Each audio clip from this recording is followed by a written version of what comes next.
Hey! Magandang araw mga kasisid.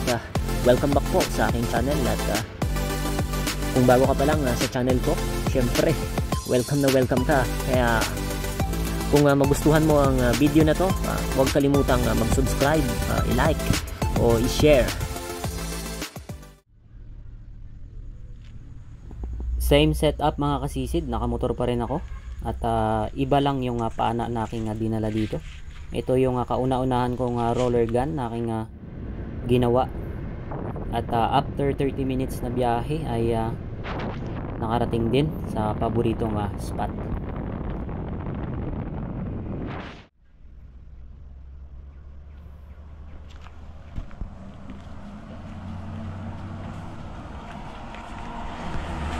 Kasi papa mo?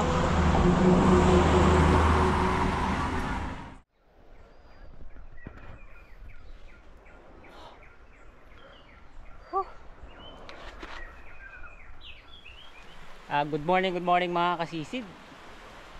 Dito ulit ako sa paboritong spot. Yung mga isda na nahuli kong malalaki mga kasisid, dito yon, ganyan. Grabe nakasukal. Ang dami ng bagong tubo. Hindi kagaya nung tagtuyot. Halos kulay brown yung palibot dito. Ngayon ay napakalilim na. Natanghalian na ako. Pero sige lang. Sana may magpakitang malaki-laki mga kasisid. At yung dinala kong pana, yung dati kong pana, ito. Roller din siya. Pero maikli. Halos 100 cm lang ito. O 95, mga ganun. Yun, samahan nyo ako ulit mga kasisid. Ako lang mag-isa sa panibagong pagsisid ngayong araw. Yun. Let's go.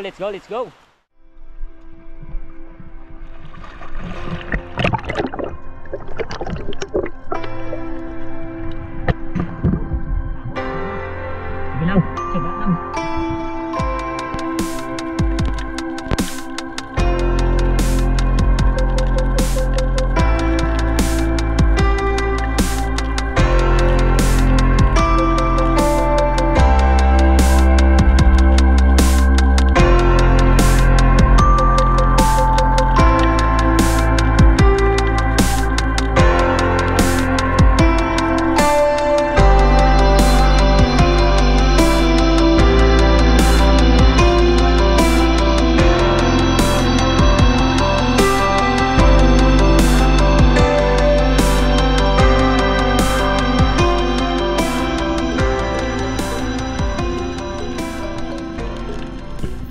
Warm up dive mga kasisid, dito lang muna sa mababaw. Pinakiramdaman ko muna yung aking sarili kung goods na ba para sumisid at kung mag-equalize yung aking tainga, dahil kung pangit yung pakiramdam o wala sa kondisyon ay delikado mga kasisid. At dito sa may gilid naabutan ko ito si kuya nangungugita, o yung tawag sa kanila ay kati-kati. Meron silang lure pang kugita. At yun yung hinihila niya habang nakasakay sa kanyang sagwanan mga kasisid. Dito, next dive, meron ako nakitang unicorn fish o isang suran. Kaya inantay ko kung ito ba ay lalapit, pero medyo mailap. Meron na sanang pwedeng matira dito, isang rabbit fish. Sa aking harapan mga kasisid, napakaamo lang, pero inantay ko talaga yung suran dahil yun yung request sa akin. At sa di kalayuan ay meron akong natatanaw, isang uri ng lapu-lapu mga kasisid. Hindi ko ganong maaninag, kaya dahan-dahan kong nilapitan. At sakto naman nung papaalis na siya ay agad-agad kong nakalabitan mga kasisid. At isa palang coral trout, o yung tawag nila ay ublong. Ito ay isang sunok din mga kasisid, good size o oversized na sunok na ito. Kaya ito yung ating unang naging isda ay coral trout.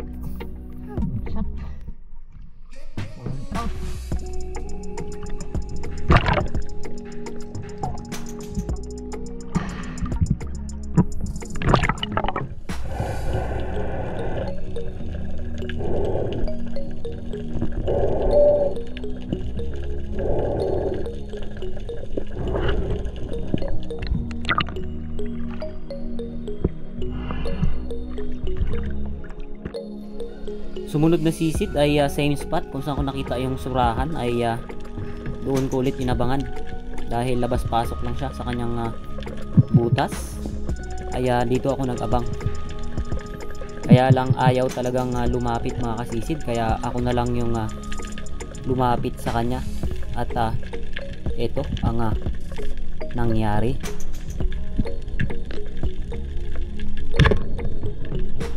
Isang pahabol na tira, kala ko hindi natatamaan, pero inabot pa rin mga kasisid. Talagang napakaganda pa rin ng pana ko na ito, yung kauna-unahan kong roller gun mga kasisid.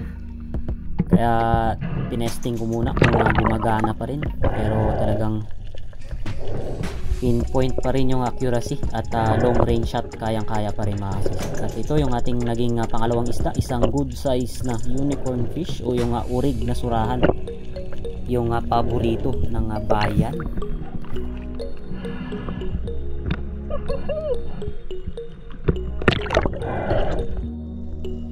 Next dive, isang lifty yung aking nakita mga kasisid, isang black spotted sweet lips ito. Good size na sana, kaya lang medyo mailap. Pag nilalapitan ko ay lumalayo, kaya nag-change target agad ako. Isang slender unicorn yung malapit na sa dulo ng pana, kaya hindi ko na pinalagpas mga kasisid, agad ko nang pinalapitan.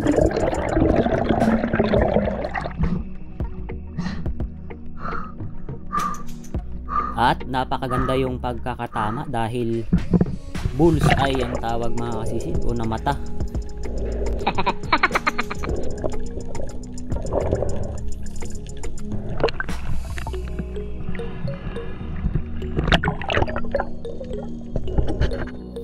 At sumunod na sisid mga kasisid, nagtry akong mag-ambush dahil meron akong nakikitang malaguno, 2 piraso. Yung isa ay malaki at yung isa ay maliit. Kaya lang ay ayaw lumapit mga kasisid at naubusan ako ng hininga dito. Kaya pinagtiyagaan ko na yung surgeon fish o isang labahita mga kasisid dahil good size na rin. At pang ulam yung aking hanap at malayo-layo rin yung aking binyahe.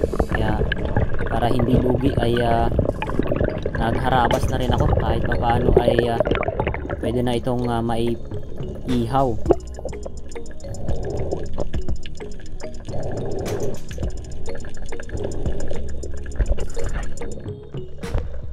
Dahil meron ako dalang flashlight mga kasisid ay nagtry ako magsilip-silip yung mga spot na nakukuhaan ko ng lobster.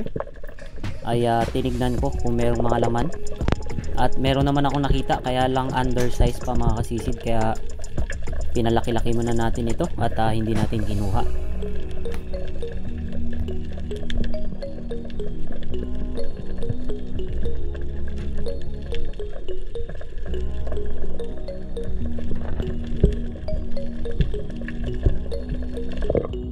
Pagdating sa unahan mga kasisid, meron akong nakalabitan na isda at pilit kong hinihila pero ayaw matanggal hanggang sa naubusan ako ng hangin at hindi ko pinilit mga kasisid at kumuha muna ako ng hangin at nagpahinga bago isinagawa yung pangalawang pagsisid para pag-retrieve ng isda na aking napana.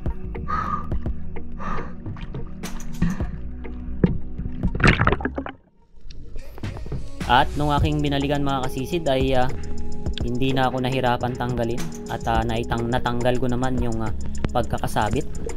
At buti na lang na stone shot yung pagkakatama sa isdang ito. Isang Maori sea perch o isang kanlay.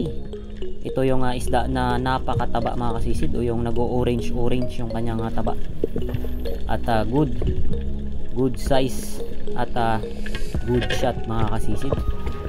Yun, habang tinutuhog ko itong kanlay na ito mga kasisid o inaayos yung kanyang paglalagyan ay shoutout muna tayo.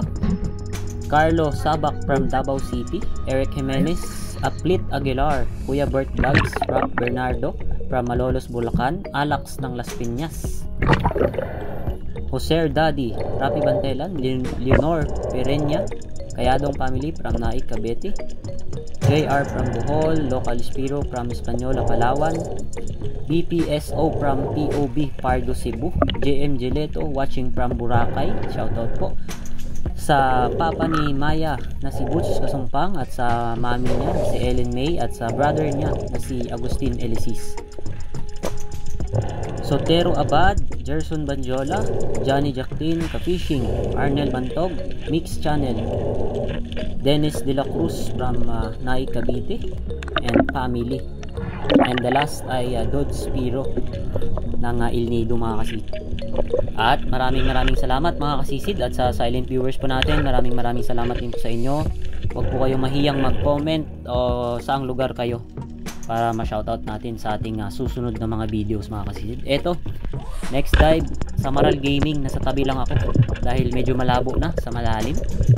At nung pahabol ko na tira ay buti na lang tinamaan mga kasisid na nakahuli tayo ng samaral o rabbit fish.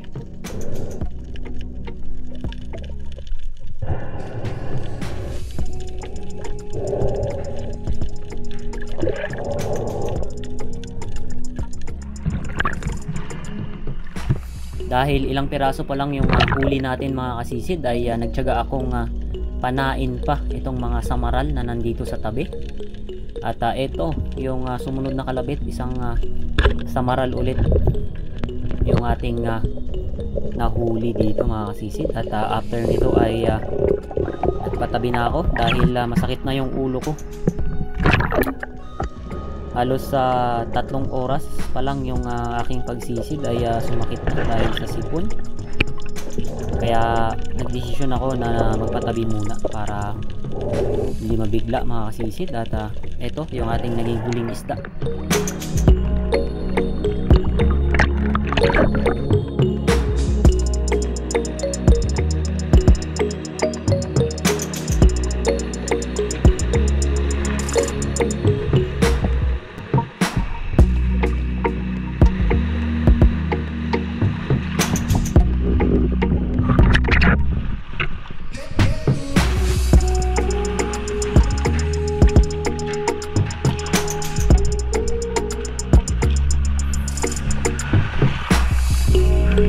Pagdating sa bahay mga kasisid ay agad-agad ko nang inihaw itong 2 isda na aking nahuli para sa aming hapunan.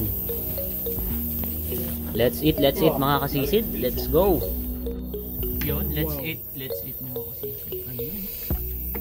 Kasisid.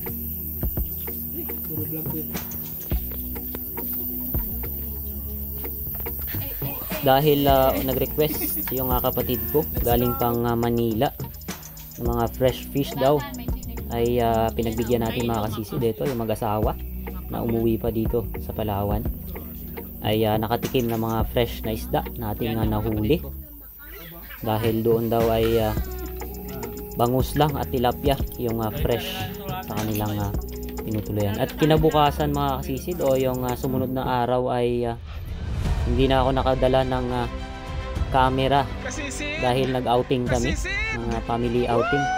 Nagpana lang sana ako ng pang-ulam namin o yung maiihaw lang kahit mga samaral. Pero ito yung binigay mga kasisid, isang 8 kilos na red bass at 1.2 kilogram na malaguno mga kasisid. At hanggang dito na lang. Maraming salamat. God bless us all.